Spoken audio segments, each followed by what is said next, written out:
They're to the truth. It's the truth. True. I'm telling you.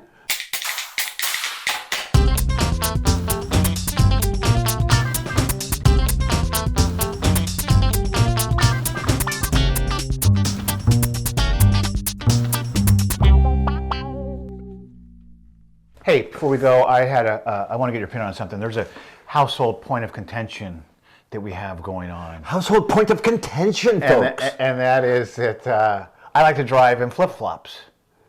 And the wife feels it's dangerous. It should be against the law. I'm with the wife on that. What? Yeah. Well, yeah. What about freedom of expression or whatever? I'm not driving barefoot. Fine.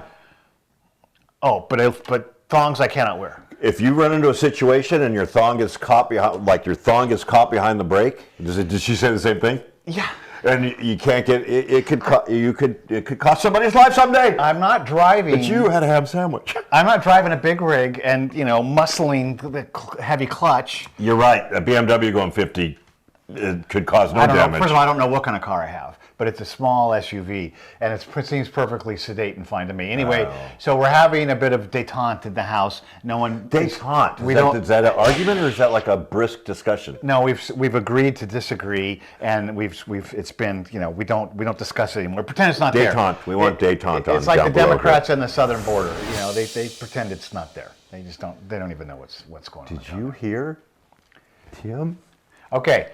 Like Democrats on the southern border. Since this is out there and happening still under discussion with the Supreme Court, we're going to revisit it. And that is about and I'm sorry, what is it again? Murthy. It's Murthy v. Missouri. Yeah. And it's about, the Missouri and Florida are trying to pass laws that keeps the government from talking to social media or influencing social media, whatever the case may be. So it's interesting because you've got... Which seems reasonable to me. Okay, but there's a lot of nuances to it. So here, let's lay them on me, Daddy-O. I think a lot of people don't know all of the nuances, and it really reveals a lot on the Supreme Court with the people that are for private enterprise and private companies and want to protect their rights and their First Amendment rights. I'm with anybody that wants to deal with private company, private enterprise. Okay, so you're on like everybody should be. You're with Thomas on this one then. But the point of the story is that, first of all, going back to the First Amendment, Congress make no laws. Just don't give them... Okay, abridging the freedom of speech. Abridging the freedom of speech, if I said that correctly. You've been waiting to say that for quite a time. With abridging COVID and with social media and with the laptop and all these other things, that the Biden administration was getting involved and with social media, with Facebook and whatever else, and telling people to toe the company line when it came to, policy. And misinformation and all these other things that they're calling misinformation, which, as we know now, you pointed out to me the other day. It's point blank. They were, though. Okay. So getting back to that. So you think that's okay? No, what I'm saying is that the government has just as right to First Amendment as people have to the First Amendment, and the companies obviously have a right to First Amendment, and that kind of thing. And what some of the justices are saying. You can't tell somebody what misinformation is, though. There's information. There's more information. If it's false, it's up to the person to decide if it's false or not. I agree with that. Okay, but now, don't give me the blue steel yet. What we're talking about here is the fact that this is a private company, and do they have the wherewithal under the Constitution to do whatever they want? What's the point of contention here is that is the administration, whoever is in power, influencing by coercion these companies to... I wish I reviewed this. To stick to these points of topic. That's the biggest challenge because, you have somebody like Jackson. What about the DOJ and the FBI? They totally, I'm referring to the Hunter laptop story. Yeah, I mean, right. Come on. Well, okay. That threw the election. Okay, because now you're talking about did they influence or coerce, more specifically. Well, but that's what I'm talking about. Okay, but how did they coerce? Because what they're saying this is false. and it's not false. But that's not coercion. That's just saying their opinion that they have. This is what No, that was a lie. That's not an opinion. It's a lie. They knew it was his laptop. They knew it was his laptop, and they told Google, they told Facebook, they told everybody that is misinformation. You need to stop that. Even if it is misinformation, they can't stop it. They can't tell these guys, don't put your algorithms like this. They already suppress you anyway. Look at this is staying right in the middle. No F-bombs here. Is that if they coerced them, were they threatening them with a penalty? It's not. It's okay. Was it? I mean, it was just a suggestion, but with the powers of the government, suggestion. I get it, and that holds a lot of water. Without question, I'm saying it's unconstitutional. I would agree. Well, not unconstitutional, it's not unconstitutional. But fuck. Oh, there it is. There it is. Didn't take long. Listen, bro. I agree with you in theory, but the point is that now you got to get into the minutia of it all and talk about the Constitution and these laws that are trying to be passed in Florida and Missouri to prevent conversation between government and private companies like this, like the Facebook, social media companies and whatnot. That's what those laws are, and that's what they're really looking at. And what do the laws state, Tim? What do the laws state? That they're putting up a barrier between what can be said. And what is that barrier? Well, now you're asking me stuff that I don't even know yet. Because that's what you need to find out. You need to know that before you can say this is wrong or this is right. You need to know what the barrier is. There needs to be some sort of protocol or not regulation, because I just hate that word, but some sort of oversight that says what you can do. There needs to be a limit, you know? Okay, but the limit is coercion, and it's like, and when you're saying that just the weight of the government is applied to Facebook and YouTube and whomever to curtail all of these alternative theories or opinions or whatever the case may be, I understand that. Go back here. But you have to show me, where did the coercion come into play? But what do you consider? Or was it just saying you guys really shouldn't do that? What do you consider coercion? Well, a threat of something they're going to take. I don't know what. But that's what I'm saying.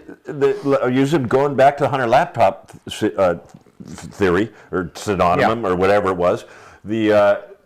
Gosh, I'm just so stupid sometimes. But going back to the Hunter laptop, they didn't coerce them in any way, but it indeed affected everything that people saw. Okay, then the onus of responsibility in that particular case, in my opinion, is on the private companies. And if they're going to accept that from the government, that's on them. They're a private enterprise. They're going to say, hey, you're right, or hey, you're wrong, or hey, we're going to do whatever the heck we want. And that's fine. Then don't give them tax-free status. Oh, see, now there you go. I mean, if you want to, because they're saying, and it's not just the tax-free, it's and I don't really know exactly, but it's like, because, now where was I going with that? Because of the tax-free status, they are not considered, because it's a social media, they're not considered a news source, so they're not allowed, they are supposedly not allowed to edit. And to pick and choose what they can put on there, but they do, which I think it's opposite. I think it's opposite. I think it's that they can do that. They can do whatever they want because they don't have to deal with the FCC.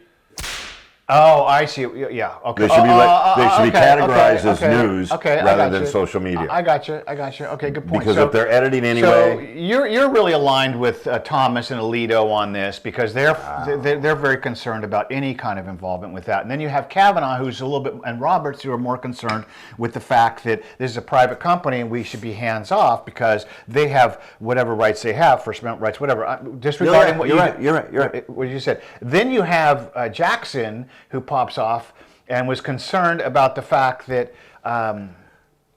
they were hamstringing the government about what can be, like, the government should be able to say all these things and should be able to dictate what she considered harmful dialogue out there in the social media sphere. That's propaganda. Well, it's ridiculous, because that's exactly the point of the First Amendment. It should not be abridged. It's like, it's to keep the government at arm's length. Now, not be abridged, not be messed with at all. At all. Right? That's my concern 100%. With truncated, edited. Trunicated.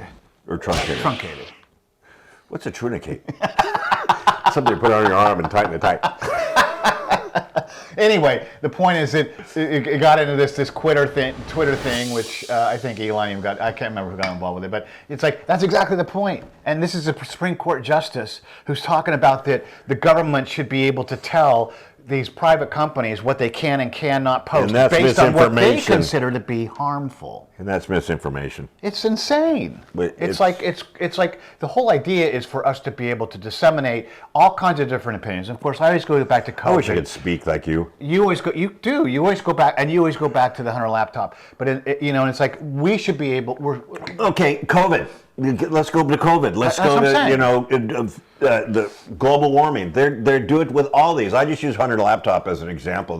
They suppressed anything that was like anti-COVID or with distance or with the vaccine or with the mask. If you dissented from that opinion at all, you would be censored. Well, those were all and conspiracy. then global warming, same thing. Those are all conspiracies that have come true. It's really, shutter really, me really and close me in a door and call me a conspiracy theorist. Well, I do call you a conspiracy theorist, as you know. They're to the truth. It's the truth. True. I'm telling you. Look it up. Okay. So that being said, actually talking about global warming real quick is funny because the cicadas are coming out. They happen to coincide where, there's different cycles for different chunks of cicadas, for lack of a better term. What's a cicada? Oh, it's that crazy loud bug that comes out. I think cicada. Oh. Is That's it? right. It's a cicada. Okay. I think it's cicada. Well, anyway, they're in parallel cycles, simultaneous cycles this spring. Right. So it's going to be the huge thing coming out. And it's from global warming. Well, I read a bunch of articles. Of course it is. Everything's from global warming. Global warming is confusing the cicadas. Is that what it is? Or cicadas? Cicadas. Maybe it's cicadas. What did I call it? I thought it was cicadas. Maybe it's cicadas. You just call it cicadas. There you go. Cicada, tomato. I'm always interested about the Supreme Court, and that's it's very kind of compelling to see the differences of opinions. What was the outcome? I wasn't even following. They haven't decided yet. Oh my Lord! So we'll see what happens. It's just a. Okay, what was my button up going to be for this? What was your button up? Well, cicada's a pretty good button up, or cicada. Cicada. It's like potato patata. Look at it. Let's look it up right now. How do you spell it? That was pretty funny. How do you spell it? Tomato, cicada, cicada. Yeah, thanks. So you were listening. Yeah. How do you spell it? We're not going to look it up. Just do it real quick. I want to see it. Okay, you can look it up while I'm talking about this. I want to talk about bloodbath real quick. Oh, that's your button up? Yeah. Is bloodbath? Mm-hmm. Okay, because this is last week. This was supposed to be shot last week. Oh, we don't say it. You can cut that. Just for that, I'm not. I saw it interesting. It was in National Review, and no, what was it? Yeah, National Review. And with the whole bloodbath thing came out, and everyone started with the headlines that Trump says there's going to be a bloodbath in the country if he doesn't win the election. Yada yada. We all know, as all of the listeners know, one of them, that he was talking about the auto industry is going to be moved to Mexico and overseas and whatever. So there's going to be a bloodbath in industry. And so, of course, everyone runs with the bloodbath on the headline, all the major networks and everything. It's just so funny. But I guess my question to you is It's a joke. Was that another one? No, it's up in there. It's like has to be a certain decibel level for me to Well, the point get is that Trump walks into this, and does he do it with intent? No. Well, why it's not? a figure of speech. Well, and he uses figure of speech as like one should use. I wouldn't personally. I wouldn't use the term bloodbath talking about any industry that was going to be depleted. He meant a monetary bloodbath, and that's yes, but he didn't say monetary. But that's did he? But that's what he meant. Okay, I know that's what he was implying, because in that sentence, has everybody lost their common sense marbles? Okay, but I'm trying to get. I'm trying to get to the. I mean, come on! Don't get mad at me. I'm just bringing. I'm getting mad at you because you're defending that shit. No, what I'm asking is the fact that he knows these are big triggers, and he uses these. He doesn't do it purposely. You think he's that smart? Ooh, what did you just say? I mean, he's a smart guy, but he doesn't. I don't think he. That was off the cuff, and it's not something you say. I'm going to say bloodbath because it's going to make me go crazy. If he was that cerebral, that would just be. I'm not, Nostradamus material. I'm just not sure anymore. It's like I saw this article and it was like, why is it necessary to lie about Donald Trump? And this will really get you up. And this is actually out of. Are you serious? Why is it necessary to? Because that's all they have. Well, I know, but the point is that what he's saying he's a great president. He was a great president. Okay, is it? Go ahead, caller. What the article was saying was that Trump sticks his foot in his mouth so many times and so often. I mean, what did he put 70 tweets out on Easter Sunday? Wait a second. I mean, don't get me started. Do you really want to go there? Okay, but hang on. So why does the media have to lie when there's all these other kind of egregious things that he pops off and says about that are not out of context? Why do they have to say? And it's getting back to your point. Yes. It's because that's all they have. Sticking your foot in your mouth means that you're sorry you did it. You regret doing it. Not necessarily. Pretty much. It's kind of like you stuck your foot in your mouth, like, oop. But he doesn't give a shit. He's not a oop kind of guy. Can I say you stuck your foot in your mouth? Well, let's talk about who really sticks their foot in their mouth. Biden. Do we want to go there? Here, okay. I mean, come on. We have the... And I'm coming right back to ground zero with this because you and I talk about this a lot. Well, I thought we were wrapping this segment up. We are. It's done. But the point is that I'm always still amazed. I'm going to be amazed all summer long, depending on how the polls swing and everything, that the Biden administration can screw things up so bad with everything, with the progressive influences, with the border, with everything, that Donald Trump is actually leading Biden, even as a walking cadaver as he is, in the polls. Because I'm just amazed. And I'm just amazed that you're amazed. Well, it's beyond me that I don't. I just can't believe he's not at 75%. Well, because it's just. I mean, how can you vote? How can you have? Neck and neck. How can you even? How can you? The furthest reaches of your mind. To think that not Donald Trump, Freud, that Biden is a good president. I mean, how? Oh, he's in not. the furthest recesses of your mind. No, he's horrific, and the list goes on and on and on. He's good if you're a woke progressive that wants a socialist society. He's good because then he's our puppet, and that's the reason why. That's the only reason why people would do it. I would imagine. You know how I feel about Trump, and you know what I know. But in 2016, I voted for the stoner ex-governor of Arizona or whatever because I couldn't vote for him back then, and I'm having this is a real tough year for me. Is my point. But I thought you didn't like to disclose who you voted for because you're real private about that. I am real private about that. So do you want to talk? You want to say who you voted in 2020? No, I don't want to talk about anything anymore. That's it for this show. Really? You're just don't come on. It's our adoring audience. For your cure to insomnia, you know where to go. Flying Watson.